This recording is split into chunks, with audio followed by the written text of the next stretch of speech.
શ્રાવણ માસના પ્રારંભ સાથે સિદ્ધપુરમાં શિવભક્તિનો માહોલ છવાયો। પવિત્ર સરસ્વતી નદીના કિનારે આવેલા અરવેડેશ્વર, બ્રહ્મકેશ્વર, વાલ્કેશ્વર, વટેશ્વર અને સિદ્ધેશ્વર મહાદેવ મંદિરના સાનિધ્યમાં કાવડિયાઓ જળ લેવા માટે ઉમટી રહ્યા છે। સિદ્ધપુર સહિત પાટણ, હારીજ, ચાણસ્મા, બહુચરાજી, વિરમગામ, મહેસાણા, વિજાપુર, વિસનગર, પાલનપુર અને લાખણી સહિતના 450થી વધુ ગામોના યુવકો પગપાળા કાવડ યાત્રા યોજે છે।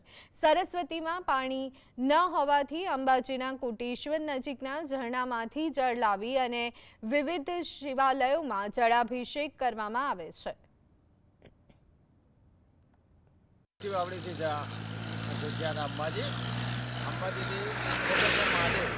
અંબાજી કોટેશ્વર મહાદેવથી પગપાળા કાવડ યાત્રા મીઠી વાવડી ગામ લઈ જઈએ છીએ। અમારી વર્ષો જૂની પરંપરા ચાલી આવે છે।